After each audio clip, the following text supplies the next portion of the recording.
नमस्ते, सुप्रभात. तर तुमच्यासोबत मला एक खूप महत्त्वाची गोष्ट शेअर करायची आहे. आत्ताच काही दिवस झाले माझी आजी दवाखान्यामध्ये ॲडमिट होती.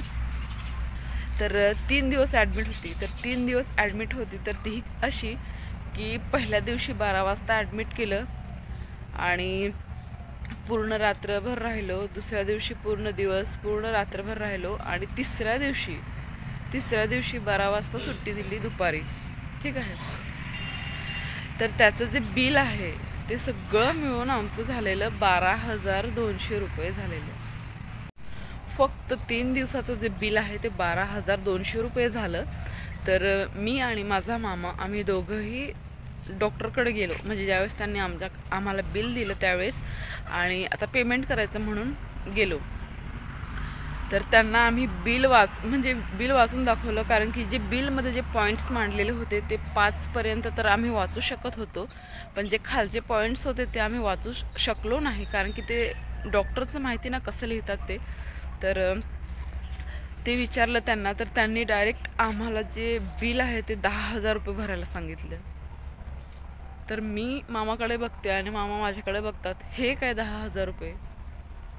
आम्हाला पूर्ण जे एक्सप्लेनेशन होतं तर ते पाहिजे होतं, पण त्यांनी तसं काहीच दिलं नाही.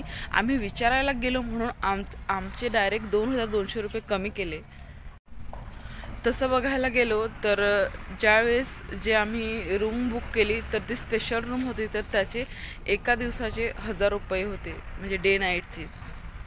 तर त्याच्यानुसार मला असं वाटतं की आम्ही पहिल्या दिवशी तर आम्ही दुपारी ॲडमिट केलं, तिसऱ्या दिवशी पण आम्हाला दुपारी 12 वाजता सुट्टी दिली. तर त्याचे ते 500-500 रुपये घ्यायला पाहिजे होते, आणि एक एक जी होती ती नाईट आणि डे फुल राहिलं होतं, तर त्याचे 1,000 रुपये, असं करून 2,000 रुपये व्हायला पाहिजे होते असं मला वाटतं. पण त्यांनी पूर्ण 3,000 रुपये लावले होते त्याच्यामध्ये. आणि जे बाकीचे जे चार्जेस आहेत ते पण त्याच्यामध्ये लिहिले होते. नर्स चार्जेस 400 रुपये वाटतं होते, डॉक्टर चार्जेस 500 रुपये होते, आणि जे कोर्टचे आहे तर त्याचे 3,000 रुपये लावलेले. तर असे वेगवेगळे चार्जेस लावलेले. आणि आम्ही मेडिकलमधून पण काही जे इंजेक्शन आहे किंवा जे काही मेडिसिन्स आहेत ते आणलेले. तर त्याच्यामुळे आम्ही गेलो डॉक्टरकडे आणि त्यांना विचारलं की 12,000 कसं काय झालं म्हणून. तर त्यांनी डायरेक्ट आम्हाला 10,000 रुपये भरायला सांगितले, काहीच एक्सप्लेनेशन दिले नाही.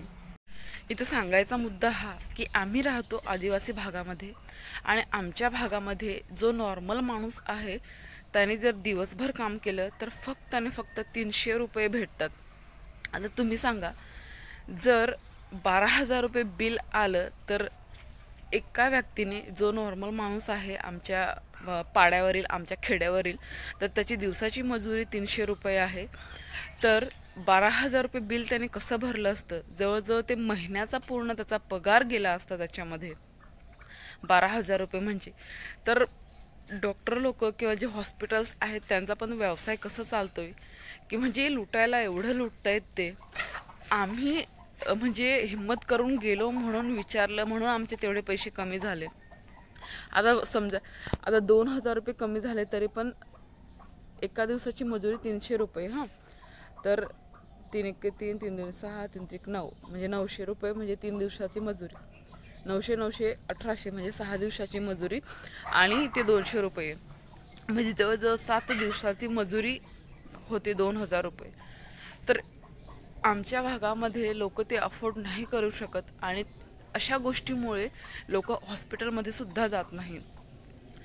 आणि ही जी गोष्ट घडली ती म्हणजे आम्ही तर गेलोच नसतो, मी आणि माझा मामा गेलोच नसतो, पण माझ्या बहिणीने सांगितलं की तुम्ही जाऊन विचारा की एवढे एवढे चार्जेस कशाचे आहेत आणि बिलवरती तुम्ही काय काय लिहिलं.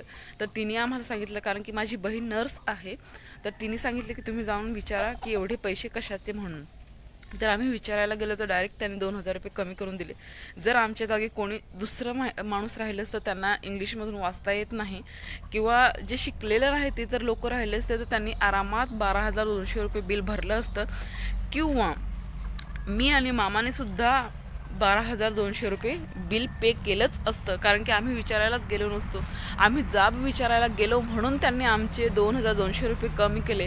तर 2,200 रुपये ही सुद्धा अमाऊंट आमच्यासाठी आणि आमच्या खेड्यापाड्यातील लोकांसाठी खूप जास्त आहे.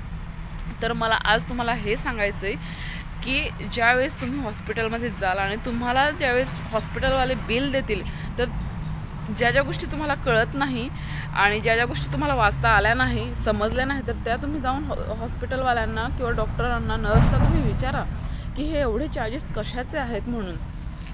जर तुम्ही जाब विचारला नाही तर तुम्हीसुद्धा असेच आमच्यासारखे लुटले जाल. आणि आमच्या इथं तलासरीसारख्या भागामध्ये जर ही गोष्ट घडत असेल तर काय सांगायचं, कारण की खूप लोकांची लूट होत असेल. आमचीच जर लूट होता होता वाचली तर बाकीच्या साध्या भोळ्या माणसाची, आमच्या आदिवासी बहिणी आणि भावांची किती लूट होत असेल.